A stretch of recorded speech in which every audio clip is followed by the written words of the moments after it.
What's going on, guys? I am with the Moose, and I'm back with another Draft Champions draft. This is going to be the third one we've done, of course, and we're going to continue to do this until MUT 16, or Madden 16, I should say, comes out, and we can actually play the real Draft Champions mode. If you guys are confused by this, check out the links in the description. Click on those if you want some more explanation about the mode, but let's get right into it. With draft number 3, the programs in this draft are going to be the breast cancer awareness players, most feared players, ultimate feast, and ultimate freeze players. Of course, kind of the theme of this draft is pretty much, the holidays or whatever, moments throughout the season that, created cards that are around, 88 to, 95 overall, somewhere in that range. And from that, this is what rounds we came up with. 88 overall is going to have 1 round, 89 overall is going to have 2 rounds, 89 to 90 is going to have 2 rounds, so in those rounds, it's either going to be an 89 or a 90 overall player for the 3 players. In the 90 overall round, there will be 2 rounds, and then there's going to be one 91 to 92 overall round, and then there's going to be 2 boss rounds, and what those are any 93 to 97 overall players within these tiers. So there's a bunch of breast cancer awareness limited edition players, some most feared limited edition players, some ultimate freeze guys, some ultimate feast guys. So it should be a good stuff. And like I said, click on the screen right now, or click that one of the links down in the description below if you guys want some more explanation about how I'm doing draft champions within MUT 15, and you guys can try it out yourselves as well. It's a lot of fun, and I definitely do enjoy it, so hopefully you guys do as well. But without further ado, let's get right into it.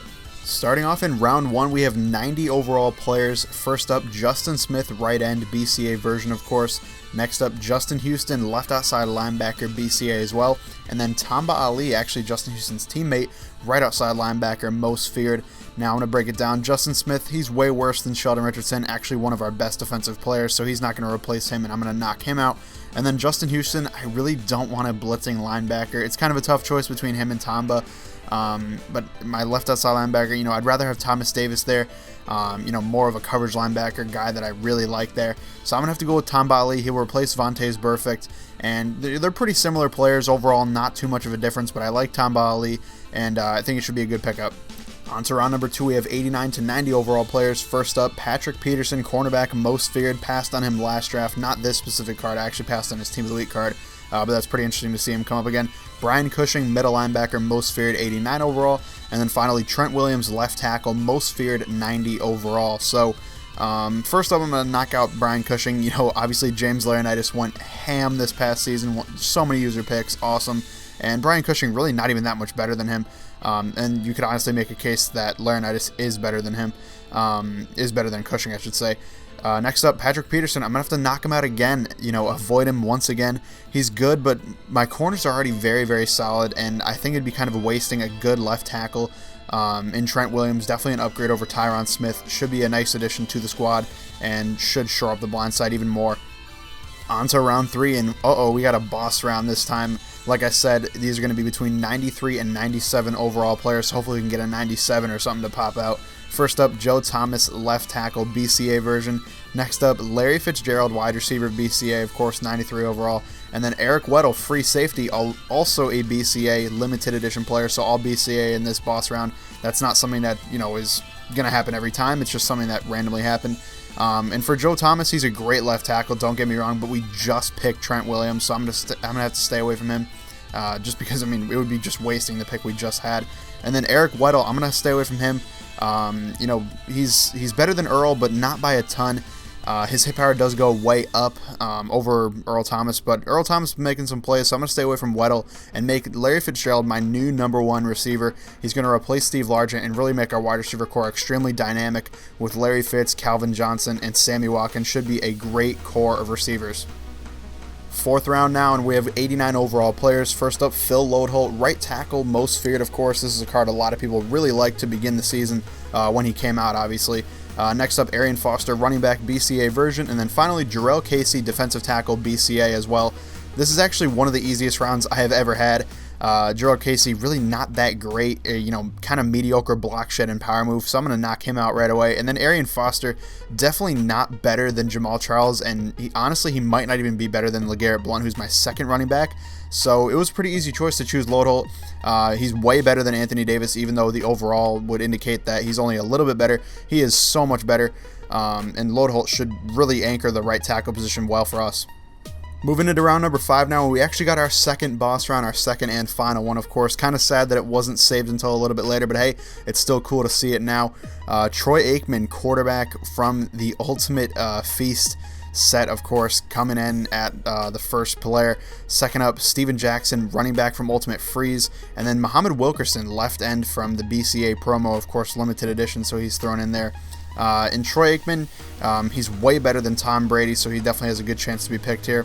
Steven Jackson, he's much different than Jamal Charles. I wouldn't really say he's better than him. He's just a different style runner. You could definitely say he's better than him. He's much higher overall, of course. But I think I'm going to stay away from Steven Jackson. Just kind of a different running back, and I like the speed that Jamal brings.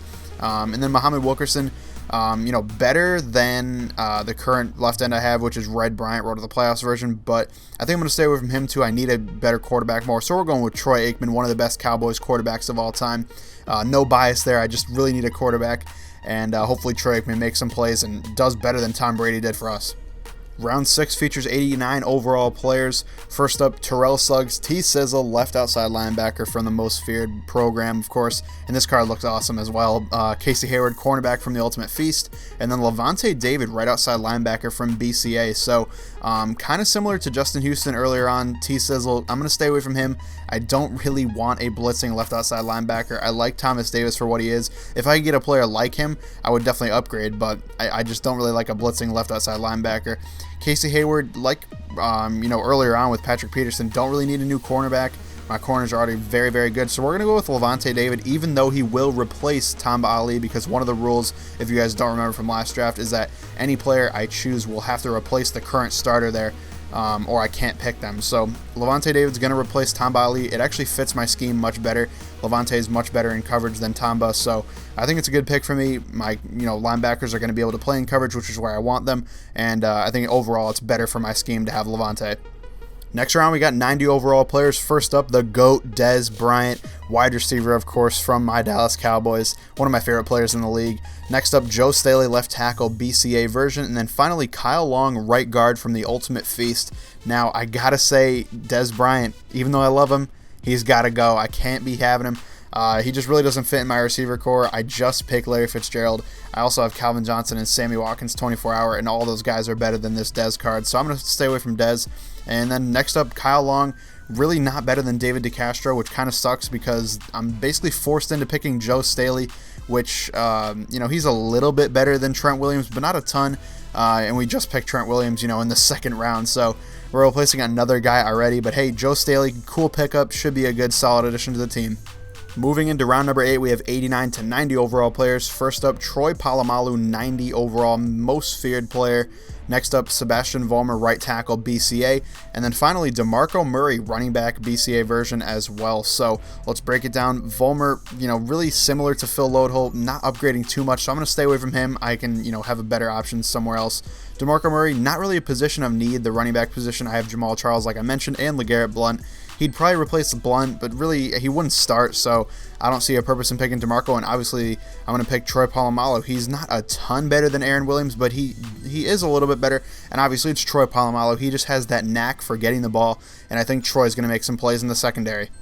Second to last round, we have 88 overalls, the worst overall that we're ever going to have in this draft. First up, Doug Martin, BCA halfback. Next up, Greg Olsen, BCA tight end. And then finally, a funny card, wide receiver Deion Sanders from the Ultimate Freeze promo, obviously. As much as I think it would be funny as hell, I'm going to have to stay away from Deion. Really doesn't fit. He's better than Largent, but I'm getting rid of Largent by picking Larry Fitzgerald. So I'm going to stay away from Deion. It would have been cool to pick him, but hey, doesn't fit on the team, and what we're looking for is some victories. And then next up, Doug Martin. He's way worse than both my running backs, to be honest. Even LeGarrette Blount kills him in almost every stat. So Greg Olsen's got to be the pick. It is a solid upgrade at tight end. Not a huge upgrade, but definitely a nice upgrade over Jason Witten at tight end. On to the final round, round 10, 91 to 92 overall players, one of the highest overall categories we have besides the boss rounds. First up, Jimmy Graham, tight end. That's definitely going to tempt us right there. We just had Greg Olsen, but hey, who knows?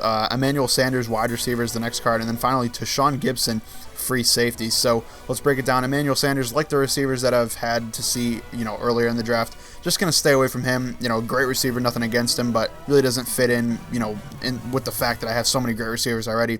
And then finally, Tashawn Gibson, I'm going to stay away from him as well. He's better than Earl, has better hit power. He's a little bit taller, but he's worse pursuit. It's not the best of upgrades, but I do think Jimmy Graham is just a beast. He's 6'7". He's a huge upgrade over Greg Olsen, and he's better, at everything than Greg Olsen, except for, I think, speed. So Jimmy Graham got to be the pick here, and he's going to be our new tight end. So guys, that's the draft. As always, let me know what you thought I did wrong. Let me know what you thought I did right. But I do think this team is looking pretty solid, especially with that upgrade at QB and the upgrade at wide receiver number 1. Should be a stout offense. Hopefully it is. And I think you guys are in for a great season. So as always, leave a like down below if you enjoyed it. And like I said, let me know what you think I did wrong and what you think I did right in the draft. And of course, we're going to play about 4 to 5 games with this team head-to-head and upload them. And then, do another draft and upgrade the team as well. So I think it's been a fun series. If you guys are enjoying it, leave a like down below and hit the subscribe button as well. So thank you guys for watching, and I'll see you later.